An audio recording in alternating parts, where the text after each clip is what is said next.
this is your first time here, please let me introduce myself. My name is Angela. I am a sustainability consultant within the corporate sustainability space. I have been in that profession for a little close to 10 years now. But that is my 9 to 5. But in my 5 to 9, I like to green my own home and make my home more sustainable. And so, if that interests you, stay tuned. I hope that you'll join me through the many green projects that I work on within my home. So, today I'm going to be talking about a green project that I actually have been working on for several years now, and that is getting rid of all of the plastics within my kitchen. This video is going to touch a little more about getting rid of the plastics within my freezer. That has been a challenge for me for many years. And as I try to find more and more green solutions for this challenge, it seems that I have one solution, but I don't know if I'll like to invest in this one solution.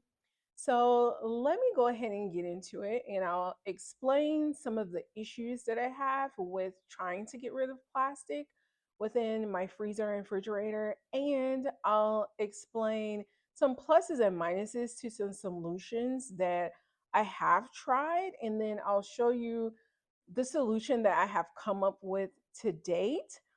It's not a perfect solution, but I think it's a solution for now. So, the one ongoing project that I have been trying to successfully navigate is getting rid of all plastics within my kitchen, particularly getting rid of plastics when I go to Costco to buy meat in bulk. So, my family, which consists of myself and my daughter, we actually love Costco. And I really like to buy my meat in bulk because it does save money for our family in the long run, but it also helps to reduce the food waste that I notice that I generate when I go to the stores weekly.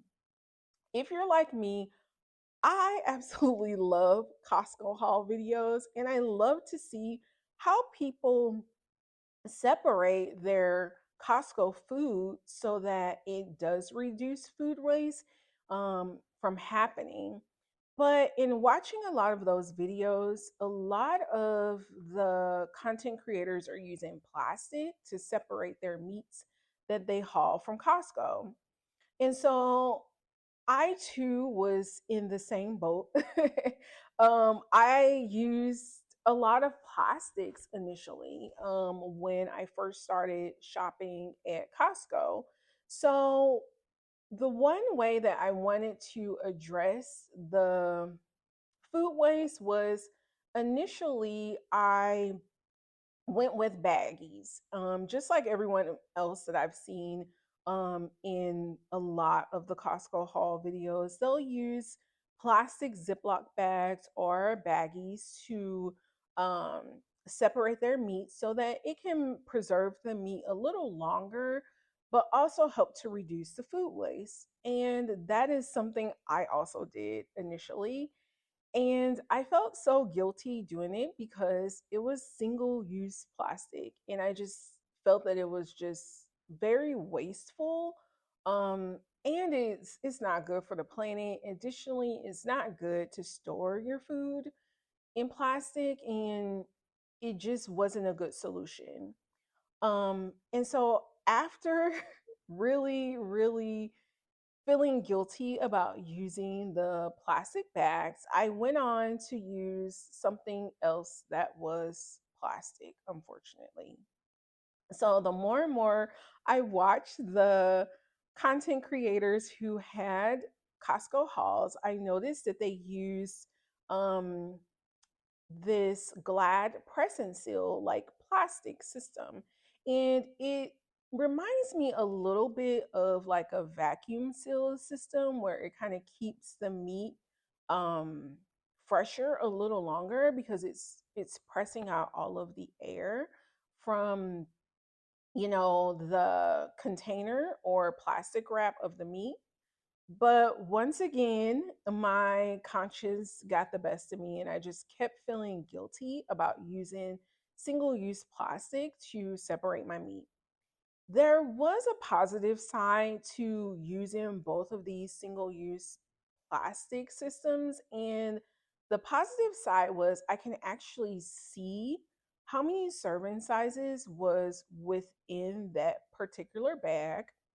Additionally, I was able to use a kitchen marker on the bag to label what was inside of the bag along with an expiration date. And it also saved quite a bit of space within my freezer. The negatives is it was a single use plastic and I felt that it was very wasteful. So I moved on to another sustainability um, project, and that was just getting rid of those two methods, which was the plastic wrap and the press and seal wrap. So I then went on to silicone bags. This is the method I absolutely loved. I love the silicone bags that I use. They were very, very sturdy. I noticed there was no freezer burns to the meat when I used it. So that was a positive of using these. Um, but there's a catch with these silicone bags. You really have to be careful about the brand that you buy. Initially, I bought a set from Target, and that brand was not good at all. I think it was called Everspring. The bags opened very easily, and it created some food waste for me.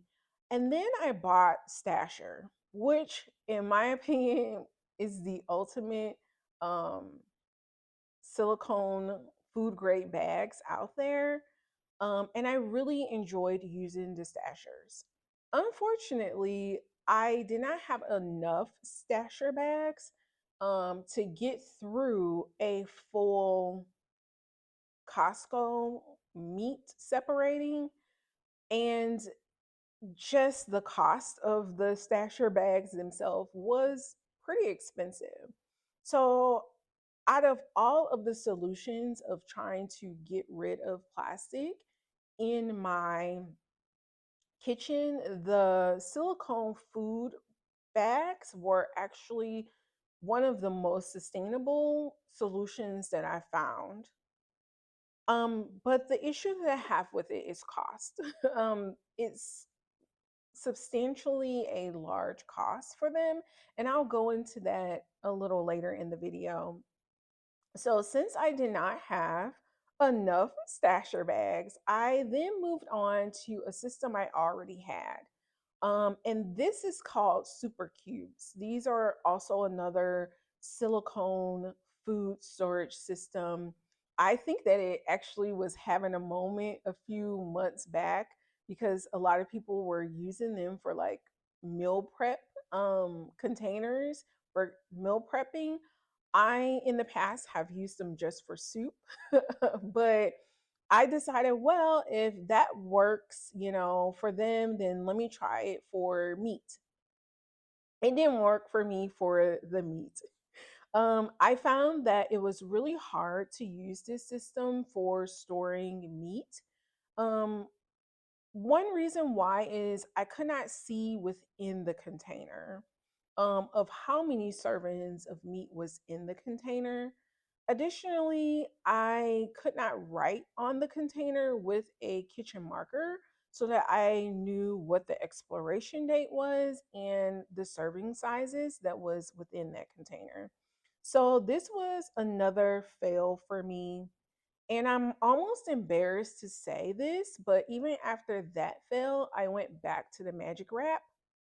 But I did not only go back to the magic wrap, I bought a series of plastic containers to put the meat in after I wrapped it in the magic wrap, which I used this system for a few Costco hauls and I liked the system, but it still did not fulfill my desire to get rid of all plastics in my kitchen.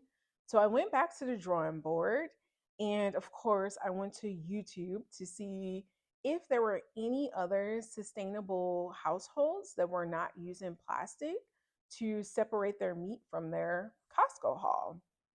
So I did find one content creator who actually used glass to separate her meat and freeze her meat. Well, this was an epic fail for me. And the reason why it was a fail for me is because of the amount of meat that I buy in a Costco run.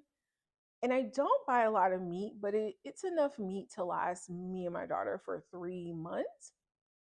And this content creator was someone who was a single person household that was buying meat for a week. So the amount of glass containers that she had was much smaller than the number of glass containers that I had within my freezer. Additionally, just freezing glass containers is just a bad idea. I had a couple of accidents in freezing them because the container is very cold. I accidentally dropped one of the glass containers and it just kind of shattered everywhere. It just really was not an optimal solution. Was it a great sustainability solution at that time? Absolutely. It really was. And so then after the glass failed, I came to my current system finally. This is the system that I am currently using right now. This is a food saver system. It takes up very little space in my kitchen. I do practice some elements of minimalism. I don't like to buy items that I don't use daily. And so I thought that this would be a perfect system to use to measure out the meat for my Costco haul. So far, I've used this system for about 6 months, and I have to say, I really like it. Um, I like that you're able to separate the meat, use different size bags, and I'm able to label the meat and organize it within my freezer where I can easily see how much meat I have prior to going to the grocery store to one, reduce food waste, really. But there's a negative to this solution, and it is that it's still plastic, but it's reusable plastic. So that is my current project that I'm working on. And the sustainable solution that I found is not as sustainable as I envisioned. And so I want to share some lesson learned from this project with you just to help you see how greening your home can be a long process. Sometimes you come to solutions quite easily and you're able to find like a sustainable alternative very quickly. And sometimes you come to solutions and you realize the solution is not what you envisioned in your head. And sometimes you realize the solution that's for someone else may not fit you. And sometimes you realize the solution price point is just too high to even justify. So, a few things that I really want um, others to take away from this is one, greening your home is really a process. Although I have many years of experience within corporate sustainability space, I don't have very much experience in greening my home from a professional standpoint. What do I mean by that? So, when corporations decide to become more sustainable, they have quite a bit of money invested in order for them to um, get to their sustainability goals. Additionally, there's a whole team that helps them to get to their sustainability goals. In greening your home, you don't have a team. You just really kind of have yourself unless you hire someone who really specializes in green homes. I do not specialize in green homes. I really specialize in corporate sustainability space, but I have been greening my home for over 20 years. So I have been going through the process of implementing green practices for 20 years, but I still run into issues like this that I am not really fully satisfied with the outcomes. So, lesson one is be patient with yourself. Sometimes you're not going to come to the outcome that you really envisioned your home would be. And this solution that I have is not the solution I envisioned or even the outcome I envisioned, but it does have some positives to it, and that is I'm no longer using single use plastic, but I am using a system that is reusable, right? Another thing that um, I wanted to address in this whole process is I know a lot of people talk about, well, you don't really need to buy something to be more sustainable. And that is absolutely true. When 20 years ago, when I first started greening my home, I rarely bought green products. I just reused a lot of things that I had. But as I have progressively started to green my home, I have realized that sometimes you do need to invest in products to help you to reach your green goals. And that is something I learned from this particular project that I have been working on for many years. I initially started with just using different type of glass jars that I had that I saved, but I just realized that it's just not a feasible solution. And that leads me to the third lesson that I've learned is just at times you'll see a lot of content creators providing sustainable solutions. And I would say, really look at their solutions. One, look at the scale of their solutions, right? Look to see the price point of their solutions and also look to see if they went through a process before they got to the solution. And more than likely, they went through a trial and error process, just like I went through for this particular project. They more than likely went through a process as well to get to that solution. So, for example, I wanted to use glass containers because I saw another content creator use glass containers for separating meat. But when I really re-watched the video, it was ideal for her to use glass containers. She was a single person household, and additionally, she was shopping for meat weekly. And so she only had a handful of glass containers that were going into her freezer. That was not the case for me. I am not shopping weekly for meat, and I am a two-person household. So, though that particular solution would not have worked for me. Now, another thing is that I'll leave a note on is sometimes the more sustainable solution can be the most costly solution.